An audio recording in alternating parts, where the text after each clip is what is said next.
అంజనా శంకర్ అనే దంపతులకి 2 కొడుకులు. పెద్దవాడి పేరు సూర్య, చిన్నవాడి పేరు శివ. అంజన తన 2 కొడుకుల్ని ఎంతో అల్లారుముద్దుగా చూసుకునేది. వాళ్ళు ఎంత పెద్దవాళ్ళైనప్పటికీ వాళ్లకు ఏ భోజనం పెట్టాలి, వాళ్ళు ఏ బట్టలేసుకోవాలి అని ఎంతో ఆలోచించి తనకు నచ్చినట్టుగా వాళ్లను చూసుకునేది. సూర్యకి శివకి పెళ్ళీడొస్తుంది. దాంతో అంజనా వాళ్ళిద్దరికీ పెళ్లి చెయ్యాలి అనుకుంటుంది. శంకర్ హాల్లో పేపర్ చదువుతూ ఉండగా అంజన కోపంగా వచ్చి ఇలా అంటుంది. మీరెప్పుడు ఆ న్యూస్ పేపర్ చదువుకుంటా కాలక్షేపం చేయడం తప్ప, అయ్యో మన పిల్లలకి పెళ్లి చేయాల్సిన వయసు వచ్చింది, వాళ్ళకి మంచి సంబంధాలు చూద్దాము, పెళ్లి చేద్దామన్న జ్ఞానం లేదు. ఏంటోయ్ భార్యమని పొద్దు పొద్దున్నే అలా చిరుబుర్లాడుతున్నావు? నాకు మన పిల్లల పట్ల బాధ్యత బాగానే ఉంది. వాళ్ళకి మంచి సంబంధాలు చూసి పెట్టమని నా స్నేహితుడికి చెప్పుంచానులే. నా స్నేహితుడు పెళ్లిళ్ళ పేరుతో సహా ఈ పాటికి మన ఇంటికి వస్తా ఉంటాడు. అంతలోనే గాబరాబడి నన్ను ఇష్టం వచ్చినట్టుగా మాట్లాడుతున్నావు నువ్వు. పోన్లేండి, ఎప్పటికైనా మీకు బాధ్యత తెలిసింది అని అంటుంది. అంతలోగా శంకర్ స్నేహితుడైన వీరభద్రం పెళ్లిళ్ల పేరైతో సహా అక్కడికొస్తాడు. అదిగో మాటల్లోనే నా స్నేహితుడు వచ్చేశాడు. రారా భద్రం, రండి పేరయ్య గారు, ఇలా కూర్చోండి. ఇదిగో ఈమె నా భార్య అంజన. నమస్కారం అండి. మీకు తెలుసుగా, నాకు 2 పిల్లలు. వాళ్ళిద్దరికీ ఒకేసారి పెళ్లి చేయాలనుకుంటున్నాము. వాళ్ళిద్దరికీ అన్ని విధాలా తగిన అమ్మాయిని చూసి పెళ్లి చెయ్యాలి. పెద్దాడు సూర్య చాలా సౌమ్యుడండి, ఎవరిని ఏమీ అండవు. ఇక చిన్నాడేమో శివ, ముక్కు మీద కోపం అనుకోండి. కానీ నా 2 పిల్లలు ప్రయోజకులండి. మాకున్న వ్యాపారాలన్నీ వాళ్ళిద్దరే చాలా చక్కగా చూసుకుంటా ఉంటారు. మా పిల్లలిద్దరికీ ఎప్పుడో బాధ్యతలన్నీ అప్పచెప్పి ఇదిగో మా వారిలో ఇంట్లో కాలక్షేపం చేస్తా ఖాళీగా ఉంటారు. అలా అనగానే శంకర్ కోపంగా అంజన వైపు చూస్తాడు. అంజన అదేదీ పట్టనట్టుగా వాళ్లతో మాట్లాడుతూ ఉంటుంది. మాకు కట్నం తక్కువైనా అసలు ఇయ్యకపోయినా పర్వాలేదు, చక్కటి అందమైన తెలివైన చదువుకున్న అమ్మాయిలైతే చాలండి. చూడండి పెళ్లిళ్ళ పేరయ్య గారు, మా చెల్లమ్మ చెప్పిందంతా విన్నారు గదా. నా మేనల్లుడికి తగ్గ అమ్మాయిలని చూసే బాధ్యత ఇక నుంచి మీదే. మీరెంత త్వరగా మంచి సంబంధాలు తెస్తే మీ సంభావన అంత త్వరగా ముడుతుంది. అలాగేనయ్యా, తప్పకుండా వీలైనంత త్వరగా మీకు కావాల్సిన లక్షణాలు గల అమ్మాయిల్ని త్వరలోనే మీకు చూపిస్తాను. ఇక నాకు సెలవిప్పించండి అని అక్కడి నుంచి వెళ్ళిపోతాడు పెళ్లిళ్ల పేరయ్య. వీరభద్రం కూడా శంకర్కి వెళ్ళొస్తానని చెప్పి వెళ్ళిపోతాడు. అప్పుడే పనులన్నీ ముగించుకొని సూర్య, శివ ఇద్దరు అక్కడికి వస్తారు. ఏంటమ్మా పెళ్లిళ్ల పేరయ్య గారు ఇటొచ్చారు, ఎందుకు? నీకు తమ్ముడికి మంచి సంబంధాలు ఏమైనా ఉంటే చూడమని చెప్పానురా. అమ్మా ఇప్పుడప్పుడే మాకు పెళ్ళిళ్ళేంటి? మాకైతే ఇప్పుడు పెళ్లి చేసుకోవాలని లేదు. అట్టంటే అట్టారా, మీ తోటోళ్ళందరికీ పెళ్లిళ్ళు అయిపోతున్నాయి. ఏదైనా ఫంక్షన్కి వెళ్తే మన బంధువులందరూ మీ అబ్బాయిలకి పెళ్లిళ్ళు ఎప్పుడు చేస్తానని అడుగుతున్నారు. అందుకే మీకు అన్ని విధాలుగా తగిన అమ్మాయిలను చూడమని చెప్పి ఇప్పుడే పెళ్లిళ్ళు పేరయ్య గారికి చెప్పాను. తొందరలోనే అతను మంచి సంబంధాలు తెస్తానన్నాళ్లే. ఏంటనే మీ ఇద్దరికి పెళ్లిళ్ళు చేసేసి మా బాధ్యతని తీర్చేసుకుంటాంరా. అమ్మా ఇంక నీ దగ్గర దాచే ప్రయోజనం లేదు. ఈ విషయం నీకు ఎప్పటికైనా తెలియాల్సిందే. నేను సౌమ్య అనే ఒక అమ్మాయిని ప్రేమించాను. తనని తప్ప నేను ఇంకెవరిని పెళ్లి చేసుకోనమ్మా. ఆ మాట విని ఎంతో ఆశ్చర్యపోతుంది అంజన. శంకర్కి కూడా ఏం మాట్లాడాలో అర్థం కాదు.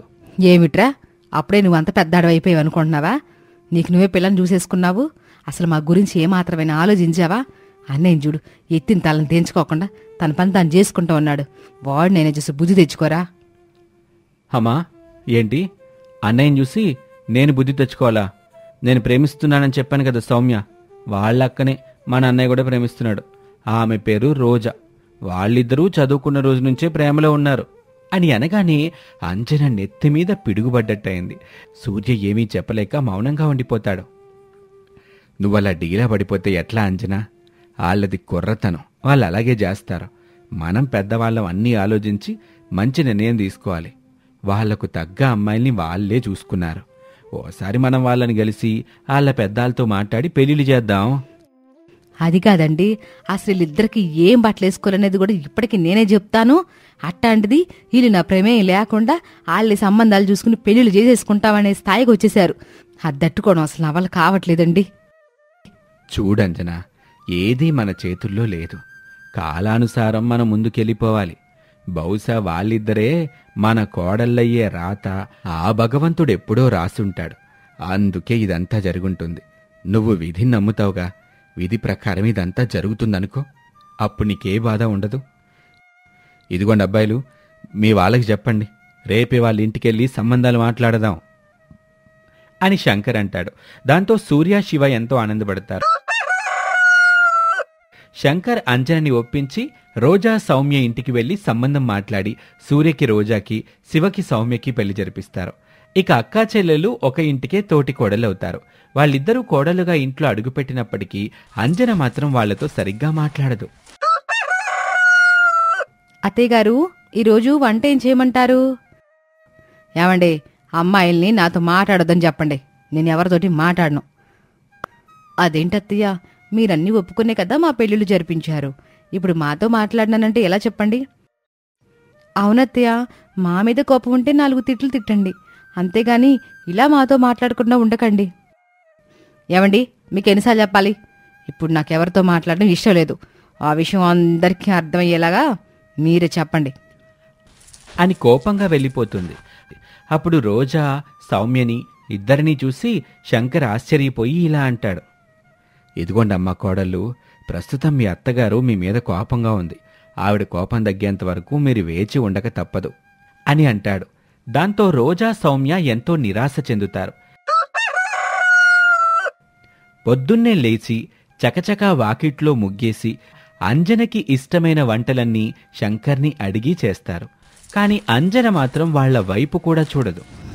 అక్క, మనం ఎన్ని ప్రయత్నాలు చేసినా అత్తయ్యగారు కనీసం మన వైపు కూడా చూడట్లేదు. అంతేనా, మనం చేసినవి కూడా తినట్లేదు.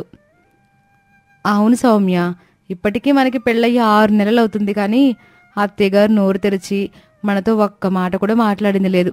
అత్తయ్యగారు మనతో మాట్లాడాలా చేయాలంటే మనం ఏం చేయాలి? అత్తయ్యగారు మనతో మాట్లాడాలని అన్ని పనులు చక్కగా చేస్తున్నాం. అత్తయ్యగారికి ఇష్టమైన వంటలు కూడా చేస్తున్నాం. పూజలు, వ్రతాలు ఇలా ఎన్నో చేశాం. అత్తయ్యగారికి ఇష్టమైన పనులన్నీ చేశాం. కనీసం ఆవిడ మనతో మాట్లాడట్లేదు. మనం ఏదో ఒక ఉపాయం ఆలోచించి అత్తయ్యగారు మనతో మాట్లాడేలా చేసుకోవాలి. ఏదో ఒక ఉపాయం నువ్వే ఆలోచించక్కా అని అంటుంది సౌమ్య. రోజా, సౌమ్య ఇద్దరూ కలిసి తమతో అంజన మాట్లాడేలా చేయటానికి అనేక ఉపాయాలు ఆలోచిస్తూ ఉంటారు. అప్పుడు రోజాకి ఒక మంచి ఆలోచన వస్తుంది. వెంటనే తన చెల్లెలికి చెవిలో చెప్తుంది. సౌమ్య అది విని నవ్వుతూ సరే అంటుంది. ఆ మరుసటి రోజు అందరూ ఇంట్లో ఉండగా ఇద్దరూ తాము అనుకున్న ఉపాయాన్ని అవలంబిస్తారు. అక్క, నాకు కాస్త తలనొప్పిగా ఉంది, కాఫీ పెట్టుకొనిరా, తల బద్దలైపోతుంది. ఏంటి నాకు పనులు చెప్తున్నావు? ఇంటికి నేను పెద్ద కోడల్ని, నువ్వు నాకు సేవలు చేయాలి, కానీ నేను నీకు సేవలు చేయడం ఏమిటి? చాలా తలనొప్పి వస్తుందని ఒక కాఫీ తెమ్మంటే ఏంటా మాటలు? మాట్లాడితే పెద్ద కోడలు అంటున్నావు. పెద్ద కోడలు ఇంటి బాధ్యతల్ని సక్రమంగా నిర్వర్తించాలి. ఇంటిల్ల 10కి సేవ చేసుకోవాలి. అప్పుడే పెద్ద కోడలు అనిపించుకుంటారు. నువ్వు ఒక కాఫీ అడిగితేనే తేవట్లేదు. నువ్వేమో ఇంటి పెద్ద కోడలని కబుర్లు ఆడుతున్నావు. కబుర్లు ఏమిటి? నీకన్నా పెద్దదానని గౌరవం లేకుండా ఇష్టం వచ్చినట్టు మాట్లాడుతున్నావు. అరే, నీకన్నా చిన్నదాన్నని ఆలోచన కూడా లేకుండా, బుద్ధి లేకుండా వాగుతున్నావే. ఇక లాభం లేదు. అయితే ఇంట్లో నువ్వైనా ఉండు, లేకపోతే నేనైనా ఉంటాను. అయితే ముందు నువ్వు పో ఇంట్లో నుంచి. నన్నే అంత మాట అంటావా? ఒక్క క్షణం కూడా నేను ఇంట్లో ఉండను అని అలిగి అక్కడి నుంచి వెళ్ళిపోతుంది. వీళ్ల వాదనంతా విని అందరూ ఆశ్చర్యంగా చూస్తూ ఉంటారు. ఏంటమ్మా సౌమ్య, రోజా మీ అక్కేగా, అలా మాట్లాడతావేంటి పాపం? ఇప్పుడు అలిగి ఎక్కడికి వెళ్ళిపోయిందో ఏంటో. అనండి, అందరు నన్నే అనండి. నేనంటే అందరికీ లోకువే.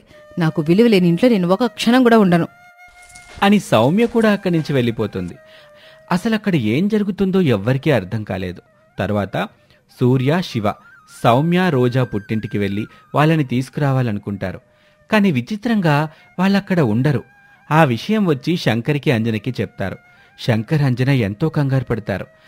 అలా ఒక 4 రోజులు గడుస్తాయి. వాళ్ళింకా ఇంటికి రారు. శంకర్, సూర్య, శివ అందరూ వాళ్ల కోసం వెతుకుతూ ఉంటారు. అంజన కూడా వాళ్ల కోసం వెతుకుతుంది. అయితే ఒకరోజు వాళ్ళు కనిపించలేదని అందరూ బాధపడుతుంటే పెరట్లో నుంచి మంచి బిర్యానీ వాసన వస్తూ ఉంటుంది. ఏంటంజనా, కోడళ్ళు కనబడకుండా బాధపడుతూ ఉంటే నువ్విప్పుడు ఇంట్లో బిర్యానీ చేస్తున్నావా? నేను బిర్యానీ చేయడం ఏంటండి? అసలు ఇంట్లో వంటే మొదలు పెట్టలేదు. మరి ఈ వాసన ఎక్కడి నుంచి వస్తుంది? బహుశా పెరట్లో నుంచి వస్తున్నట్టుంది నాన్న. అని అందరూ పెరట్లోకి వెళ్తారు. అక్కడ పెద్ద పెద్ద చెట్లు తప్ప వాళ్ళకేమీ కనిపించట్లేదు. వాసన చెట్ల పైనుంచి వస్తుందని పైకి చూసేసరికి అక్కడ చెట్టుపైన ఒక గుడిసె ఇల్లులాగా ఉంటుంది. అది చూసి అందరూ ఆశ్చర్యపోతారు. నిచ్చెన సహాయంతో ఆ ఇంటిలోకి వెళ్తారు. వెంటనే అంజన కోపంగా ఇలా అంటుంది. మీకు అసలు బుద్ధుందా? మీకోసమని మీ ఊరంతా తిరుగుతా ఉంటే మీ ఇద్దరు ఈ చెట్టు మీద గుడిసేసుకొని సంతోషంగా బిర్యానీ చేసుకుంటున్నారా? మేమెంత కంగారు పడ్డామో తెలుసా? సౌమ్య, మనతో అత్తగారు మాట్లాడుతున్నారు. అవునక్క, మన ఉపాయం ఫలించింది. అత్తయ్య గారు మనతో మాట్లాడుతున్నారు. అసలు అక్కడ ఏం జరుగుతుందో ఎవ్వరికీ అర్థం కాలేదు. అప్పుడు రోజా ఇలా అంటుంది. అత్తయ్య గారు మాతో మాట్లాడాలని మేమింత నాటకం ఆడాం. మేం కనిపించిన రోజులు అత్తయ్య గారు మా కోసం పడే కంగారు చూస్తే మేమంటే ఆవిడికి ఎంత ప్రేమో అర్థమైంది అని సౌమ్య రోజా ఇద్దరూ క్షమించమని, ఇకపై తమతో మాట్లాడమని అడుగుతారు. అమ్మయ్య, మొత్తానికి మీరిద్దరు గడుసుకోడలమ్మా, మీ మొండి అత్తగారి చేత మాట్లాడేలా చేసుకున్నారు అని అంటాడు శంకర్. అప్పుడప్పుడు వాళ్ళందరూ సరదాగా ఆ చెట్టుపై ఉన్న గుడిసె ఇంట్లోకి వెళ్లి ఆనందంగా గడుపుతూ ఉంటారు. ఇది వాల్టి కథ. మరొక ఆసక్తికర కథలో మళ్ళీ కలుద్దాం. అంతవరకు సెలవు, నమస్తే. జోధాపూర్ అనే గ్రామంలో ఒక పేద కుటుంబం నివసిస్తూ ఉండేది. అత్తగారు అంజన, మావగారు శంకర్లతో కలిసి కోడలు రోజా, కొడుకు సూర్య కలిసి ఉండేవారు. రోజాకి 2 పిల్లలు, ఒక అబ్బాయి, ఒక అమ్మాయి. అమ్మాయి పేరు సిరి, అబ్బాయి పేరు మోహన్. ఇక అది వర్షాకాలం. ఒకానొక రోజు రోజా అత్తగారు అంజనతో ఇలా అంటుంది. అత్తయ్య, అసలే వర్షాకాలం. ఈ కాలంలో చల్ల నీళ్లతో స్నానం చేయాలంటే చాలా ఇబ్బంది అత్తయ్య. సూర్య పనికి వెళ్ళి వస్తాడు, ఒళ్ళు నొప్పులొస్తాయి. అప్పుడు వేడి నీళ్లతో చేస్తే కాస్త ఊరటగా ఉంటుంది. పిల్లలు కూడా స్కూల్ నుండి అలసిపోయేస్తారు. ఇలా మాట్లాడుతూ ఉండగా అంజన మధ్యలోనే ఆపి ఇలా అంటుంది. అబ్బబ్బబ్బా, ఇప్పుడు విషయం ఏంటో చెప్పవే. ఎందుకు సీరియల్లాగా సాగతీస్తున్నావు? అదే అత్తయ్య, నేను ఊరి చివరికి వెళ్ళి కొన్ని కట్టెపుల్లల్ని తీసుకొనొస్తాను. మళ్ళీ వర్షం పడకముందే వెళ్ళొచ్చేస్తానత్తయ్య. సరే వెళ్ళిరా, తీరికెందుకు ఎంత కథ చెబుతున్నావు? కాని జాగ్రత్త, ఒక గొడుగు తీసుకుని వెళ్ళకపోయావా మధ్యలో వాన పడినా తడవకుండా ఉంటావు కదా. పర్లేదులే అత్తయ్య, మళ్ళీ పుల్లలు గొడుగు కలిసి పట్టుకోవాలంటే కష్టమైపోతుంది. నేను వెళ్ళొస్తాను అని చెప్పి రోజా ఊరి చివరకు వెళ్తుంది. తాను కట్టెలు కొడుతూ ఉంటుంది. ఈలోపు తనకి ఒక ఆవు అరుస్తున్న శబ్దం వినిపిస్తుంది. ఇదేంటి, ఇక్కడెక్కడో ఆవు అరుస్తున్న శబ్దం వినిపిస్తుంది? ఎక్కడ్నుంచబ్బా? అయినా ఎంత గట్టిగా వినిపిస్తుందో అని రోజా వెతుక్కుంటూ ఆ ఆవు దగ్గరికి వెళ్తుంది. ఆ ఆవు ముళ్ళకంపలో చిక్కుకొని ఉంటుంది. అయ్యయ్యో, కోరి భగవంతుడా, పాపం, ఆవు మొత్తం ముల్లే ఉన్నాయి. ఇప్పుడే వస్తాను, నువ్విక్కడే ఉండు అని చెప్పి రోజా తాను కట్టెలు కొట్టడానికని తెచ్చుకున్న కత్తిని తీసుకునెళ్తుంది. ఇప్పుడు ఈ కత్తితో చుట్టూ ఉన్న ముళ్ళన్నీ నరికేస్తాను. అప్పుడు ఆ ఆవుని నెమ్మదిగా బయటికి రప్పిస్తాను. ఆ ఆవుని ముళ్ళ కంపలో నుండి బయటికి తెస్తుంది. ఈ ఆవుని చూస్తుంటే వదిలి వెళ్లాలని అనిపించట్లేదు. ఇప్పుడేం చెయ్యను? నాతో పాటు ఇంటికి తీసుకెళ్లాలని అనిపిస్తుంది. కానీ ఇంట్లో వాళ్ళు ఏమంటారో ఏమో. సరేలే, ఏదో ఒకటి చేసి ఒప్పిస్తాను. రోజా ధైర్యం చేసి ఆ ఆవుని ఇంటికి తీసుకెళ్తుంది. అది చూసిన అంజన ఇలా అంటుంది. ఏంటే కోడలా, నువ్వు చేసిన పని? మా ఆయన కోసం, మా పిల్లల కోసం కట్టెలు తీసుకొనొస్తాను అని చెప్పి ఆవును తెచ్చావా నువ్వు? అది కాదత్తయ్య, నేను కట్టెలు కొట్టడానికని వెళ్ళినప్పుడు ఈ ఆవు ముళ్ళ పొదలో కనిపించింది. దాన్ని విడిపించాను, కానీ అలా వదలాలని అనిపించలేదు. అందుకే నాతో పాటు తెచ్చానత్తయ్యా. మనకే తినడానికి సరిగ్గా తిండి లేదు. ఇప్పుడు ఈ ఆవుకి ఎక్కడి నుండి తెచ్చి పెడతావంట? అసలే మనది రెక్కాడితే గాని డొక్కాడని పేద కుటుంబం. అన్నీ తెలిసి నువ్వు ఈ పని చేశావా? ఇంకా నీ ఇష్టంలే అని చెప్పి లోపలికి వెళ్ళిపోతుంది అంజన. ఇక ఆ మరుసటి రోజు, సరే, ఈ ఆవు దగ్గరికెళ్ళి పాలు తీసుకుంటా. అప్పుడైనా అత్తయ్య పాల ఖర్చైనా మిగిలిందని సంతోషపడుతుంది. ఒక 1/2 లీటర్ పాలొచ్చినా చాలు అని అనుకొని రోజా పాలు పిండుతుంది. తాను తెచ్చిన గిన్నె నిండిపోతుంది. అప్పుడే గిన్నె నిండిపోయిందే, లోపలికెళ్ళి ఇంకో గిన్నె తెస్తాను. గిన్నె తెచ్చి ఆవు దగ్గర పెడుతుంది. పెట్టి అంజన పిలిచింది కదా అని లోపలికి వెళ్తుంది. ఈలోపు గిన్నె దానంతట అదే పాలతో నిండిపోతుంది. నేను పిండలేదే, పాలు మరి ఎవరు పిండారు? ఆ అత్తయ్యనా? లేదు లేదు, ఇప్పటి వరకు అత్తయ్యతోనే ఉన్నానుగా. మామయ్య లేరు, సూర్య కూడా పనికి వెళ్ళిపోయారు. ఇంకా ఎవరు పిండుంటారబ్బా? కొంపతీసి ఈ ఆవు దానంతటా అదే పాలిచ్చిందా ఏంటి? ఒక పని చేస్తా, ఇప్పుడొక గిన్నె పెట్టి నేను పక్కకు వెళ్ళి నిల్చుంటాను. అప్పుడు చూస్తాను ఎలా నిండుతుందో. రోజా మరొక గిన్నె తెచ్చి ఆవు దగ్గర పెడుతుంది. రోజా వెళ్ళి ఆ పక్కనే ఉంటుంది. ఆవు దానంతట అదే పాలిస్తుంది. అది చూసిన రోజా షాక్ అవుతుంది. అత్తయ్య అత్తయ్య, వెంటనే ఒకసారి ఇలా రండి. అబ్బా, ఫాస్ట్గా రండి అత్తయ్య, ఎంతసేపు వస్తారు? అబ్బబ్బబ్బా, ఏంటండి గోల? ఏంటి ఏంటి చెప్పు, వచ్చాగా. అత్తయ్య, ఇవి మామూలు ఆవు పాలు కాదు, మాయా ఆవు పాలు. మనం గిన్నె పెడితే చాలు, అదే నిండిపోతుంది. చాలే, నువ్వు నీ మాటలు. ఆవు తెచ్చావని తిట్టొద్దని ఇలా సాకులు చెబుతున్నావా? అబ్బబ్బా, మీరు నమ్మరు కదా, ఇప్పుడే చూపిస్తాను చూడండి. రోజా అంజనికి మొత్తం చూపిస్తుంది. అంజన కూడా అదంతా చూసి షాక్ అవుతుంది. అవునే కోడలా, నువ్వు చెప్పింది నిజమే. మనకింకా పాలు ఖర్చుండదు. పాల ఖర్చేంటి అత్తయ్యా? మనకి ఎన్ని లీటర్లు కావాలంటే అన్ని లీటర్లు పాలొస్తాయి ఇంక నుండి. మనం పాలు అమ్ముదామత్తయ్యా, అప్పుడు మనకి పేదరికం ఉండదు కదా. అవునే రోజా, నా మట్టి బుర్రకి ఈ ఆలోచనే తట్టనే లేదు. రేపటి నుండి మీ మావయ్యకి చెప్తా పాలు పిండమని. నువ్వు నేను వెళ్ళి పాలు పోసొద్దాము. రోజా సరే అని పిండిన పాలన్నీ లోపల పెడుతుంది. రోజా, మన పేదరికం వల్ల పెరుగు తిని సంవత్సరాలైపోతుంది కానీ కాస్త ఆ పాలు తోడు పెట్టి పెరుగు చెయ్యవే. కాస్త కడుపు నిండగా అన్నం తినచ్చు. రోజా పాలు తోడి పెడుతుంది. అలా భోజన సమయం అవుతుంది. ఆ తోడు పెట్టిన పెరుగు వేసుకుంటారు అత్తాకోడళ్ళు. అమ్మో, ఎంత తీయగా ఉందో! నా జీవితంలో ఇలాంటి పెరుగు తిననే లేదు. ఈ మాయ ఆవు పాల వల్లనే ఇదంతా. అవునత్తయ్య, దీనిలో ఇంకా ఎన్ని మాయలున్నాయో ఏంటో. సరేనత్తయ్య, నేను తిన్నాక వెళ్ళి పాలు పిండుతాను.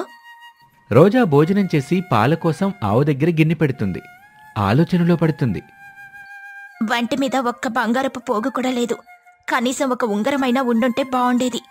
సర్లే, ఏం చేస్తాం అని నిండిపోయిన పాల గిన్నె తీసుకుని వంటగదిలోకి వెళ్తుంది. ఈ పాలు ఈ గిన్నెలో పోసి మళ్ళీ పాలు తీసుకొని రావే. పక్కన రత్నం పిన్ని అడిగింది పాలని. నేనివి పిన్నికిస్తాను, నువ్వు మళ్ళీ పాలు తీసుకొనిరా. రోజా ఆ పాలని ఒక గిన్నె నుంచి మరొక గిన్నెలోకి పోస్తుంది. తను పోస్తుంటే పాలలో నుండి ఒక మెరుపులాగా తళుక్కుమన్నట్టుగా ఉంటుంది. అదేదో వస్తువు పడిన శబ్దం కూడా వినిపిస్తుంది. ఇదేంటి, ఈరోజు ఏదో వింతగా ఉన్నాయి పాలు. వడబోసి చూస్తానుండు, దీనిలో ఏముందో అని రోజా ఆ పాలన్నిటినీ వడబోస్తుంది. తాను ఏదైతే బంగారపు ఉంగరం గురించి అనుకుందో ఆ ఉంగరం పాలలో ఉంటుంది. అమ్మ బాబోయ్, ఇన్ని మాయలున్నాయేంటి ఈ పాలల్లో? నేను బంగారపు ఉంగరం కావాలని అనుకుంటే వచ్చేసింది. అర్జెంటుగా అత్తయ్యకి చెప్పాలి. అత్తయ్యా అత్తయ్యా, ఒకసారి ఇలా రండి. అంజన మనసులో, మళ్ళీ ఏం గుర్తొచ్చిందో దీనికి ఒక్క విషయం తెలిస్తే ఊపిరి ఆడనివ్వదనుకో. వస్తున్నానుండు. చెప్పవే, ఏంటి ఊరంతా వినిపించేలాగా అరుస్తున్నావు? ఇప్పుడేమైందని చెప్పు. ఏమైందని నెమ్మదిగా అంటారేంటి అత్తయ్యా? నేను పాల కోసం గిన్నె పెట్టి బంగారం ఉంగరం కోసం ఆలోచిస్తున్నా. పాలలో బంగారపు ఉంగరం వచ్చిందత్తయ్యా. అంజన ఒక్కసారిగా షాక్ అయ్యి కింద పడిపోతుంది. అయ్యో, ఏంటి ఇలా పడిపోయారత్తయ్యా మీరు? అని రోజా అంజన మొహం మీద నీళ్లు కొట్టి లేపుతుంది. ఏంటత్తయ్యా అలా పడిపోయారు? ఇప్పుడు పర్వాలేదా? బానే ఉన్నారుగా? ఏమైందత్తయ్యా? మన మొహాలికి ఒక్కరోజైనా బంగారం వేసుకునే అవకాశం వస్తుందా? అలాంటిది బంగారపు ఉంగరం అంటే నాకు హార్ట్ అటాక్ అయి వచ్చేసిందే. ఏది చూపించు. అది చూసిన అంజన మళ్లీ పడిపోతుంది. ఇక రోజా లాభం లేదు అని అంజనని లేపి లోపలికి తీసుకువెళ్లి పడుకోబెడుతుంది. అబ్బా, ఫస్ట్ టైం బంగారాన్ని పెట్టుకున్నాను, ఎంత బాగుందో అంటూ రోజా ఇలా మురిసిపోతూ ఉండగా రోజా వాళ్ళ పిల్లలు అప్పుడే వస్తారు. అమ్మా, సిరికి దెబ్బలు తగిలాయి. నేను సిరి వానలో నడిచొస్తున్నాం. అలా నడిచొస్తుంటే వానలో కాలు జారి పడిపోయింది. బాగా దెబ్బ తగిలిందమ్మా.